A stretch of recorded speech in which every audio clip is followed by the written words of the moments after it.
Hello guys.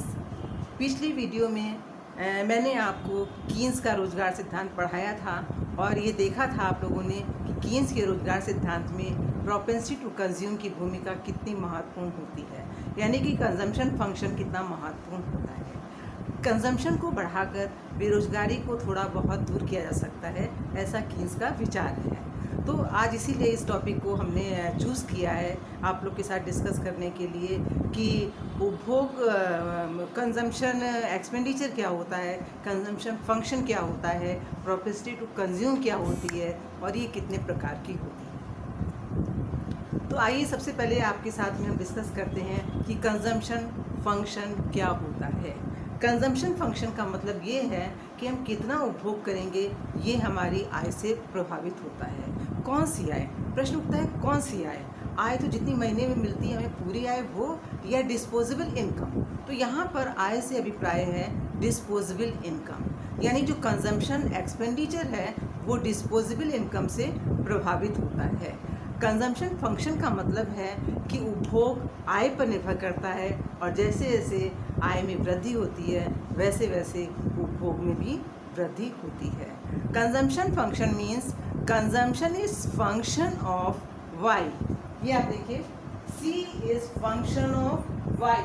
तो यहाँ पर जो वाई है इनकम है, तो इससे अभिप्राय है डिस्पोजेबल इनकम, जो व्यय योग्य आय है उससे अर्थ है यहाँ पे आय का, और उसी पर उपभोग निर्भर करता है, यानी कि C is function of Y. Y means disposable income. अब ये जो कंजम्पशन फंक्शन है इसकी तीन प्रमुख विशेषताएं होती हैं जो आपको हम बताना चाहते हैं। पहली विशेषता ये है कि उपभोग आय पर निर्भर करता है, और वो भी कौन सी आय? जो व्यय योग्य आय होती है उसी पर उपभोग निर्भर करता है। अगर आय कम है तो उपभोग कम करेंगे, आय अधिक है तो उपभोग ज़्यादा करेंगे। जैसे जैसे इनकम बढ़ेगी वैसे वैसे उपभोग बढ़ेगा, लेकिन उपभोग उतना नहीं बढ़ेगा जितनी की आय बढ़ेगी। दूसरी विशेषता है कि इनकम बढ़ने के साथ साथ कंजम्पशन एक्सपेंडिचर बढ़ता है। जैसे जैसे इनकम बढ़ेगी वैसे वैसे कंजम्पशन भी बढ़ेगा, लेकिन कंजम्पशन उतना नहीं बढ़ेगा जितनी इनकम बढ़ी है। कंजम्पशन उसकी तुलना में कम बढ़ेगा। ये देखिए, इनकम बढ़ने के साथ साथ कंजम्पशन बढ़ेगा। इसकी वजह क्या होती है?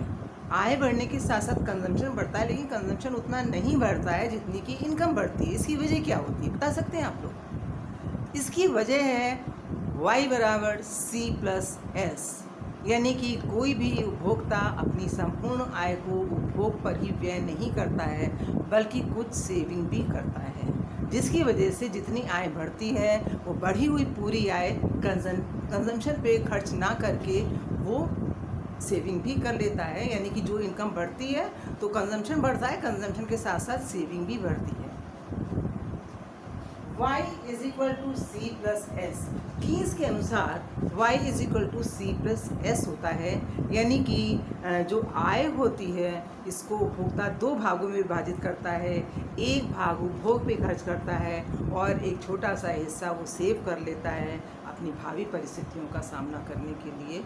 वो इस बचत को करता है, और जैसे जैसे इनकम बढ़ती है वैसे वैसे कंजम्पशन बढ़ता है, लेकिन कंजम्पशन उतना नहीं बढ़ता है जितनी इनकम बढ़ती है। इसकी वजह यही है y is equal to C+S। तीसरा कारण है डेल्टा y बराबर delta C plus delta S। इसका मतलब ये है कि आय बढ़ने पर कंजम्पशन बढ़ता है और सेविंग भी बढ़ती है, यानी कि डेल्टा y बराबर delta C plus delta S। आय बढ़ने के साथ साथ इसके दोनों पार्ट यानी कंजम्पशन और सेविंग दोनों में ही वृद्धि होती है। हाँ, अब यहाँ पे ध्यान देने योग्य बात यह है कि आय बढ़ने के साथ साथ उपभोग तो बढ़ता है, लेकिन उपभोग उतना नहीं बढ़ता है जितनी की इनकम बढ़ती है, यानी कि delta C is less than delta Y। बढ़ी हुई संपूर्ण आय को वो उपभोग पे खर्च नहीं करता है, बल्कि वो इसका एक पार्ट बचा भी लेता है। तो इस प्रकार से आपने देखा कि कीन्स के रोजगार सिद्धांत में उपभोग फलन की भूमिका अत्यंत महत्वपूर्ण होती है, क्योंकि बेरोजगारी को दूर करने में उपभोग फलन का भी हाथ होता है। और उपभोग फलन का मतलब ये है कि C is function of Y, यानी कि उपभोग आय से प्रभावित होता है, उपभोग आय पर निर्भर होता है। जैसे जैसे आय बढ़ती है वैसे वैसे उपभोग बढ़ता है। लेकिन यहाँ पर ये जानना जरूरी है कि आय कौन सी आय, डिस्पोजेबल इनकम, जो व्यय योग्य आय होती है उसको यहाँ पर हम लेते हैं। इसकी 3 प्रमुख विशेषताएं हैं कंजम्पशन फंक्शन की। पहली विशेषता ये है कि C बराबर फंक्शन ऑफ Y, यानी कि उपभोग आय पर निर्भर करता है, व्यय योग्य आय पर। दूसरी बात ये है कि Y is equal to C plus S, यानी कि उपभोक्ता अपनी आय को केवल उपभोग पर ही खर्च नहीं करता है, बल्कि वो कुछ सेविंग भी करता है।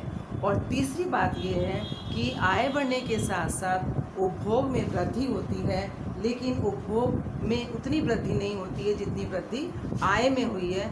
इसका कारण ये है कि आय बढ़ती है तो वो उपभोग बढ़ाता है, लेकिन उपभोग जितनी आय बढ़ी है वो सारी बढ़ी हुई है वो उपभोग पे व्यय नहीं कर देता है, वो कुछ सेविंग भी करता है बचत के लिए, है। क्योंकि होता ही है y is equal to C plus S, और अगर s निकालना है तो y माइनस C, तो बचत करना भी तो ज़रूरी होता है। तो जिसकी वजह से तो 2 मेन बातें हमारे सामने आई कंजम्पशन फंक्शन की। पहली बात, C is function of y, यानी कि आय का फलन होती है, उपभोग आय का फलन होता है। दूसरी बात, आय बढ़ने के साथ साथ उपभोग बढ़ता है। तीसरी बात, y is equal to C plus S, उपभोक्ता अपनी बढ़ी हुई आय को केवल उपभोग पर ही व्यय नहीं करता है, बल्कि कुछ सेव भी करता है, यानी कि डेल्टा y बराबर delta C plus delta S, यानी आय बढ़ने के साथ साथ उपभोग बढ़ता है, परंतु उपभोग में वृद्धि आय वृद्धि की तुलना में कम होती है, क्योंकि आय बढ़ने के साथ साथ उसे सेविंग को भी बढ़ाना होता है, जिसकी वजह से उपभोग वृद्धि आय वृद्धि के बराबर नहीं हो पाती है। अब अगले वीडियो में आपको हम ये बताएंगे कि प्रोपेंसिटी टू कंज्यूम कितने प्रकार की होती है। ये अगले वीडियो में आपके साथ में डिस्कस करेंगे। आज के लिए इतना ही। Thank you.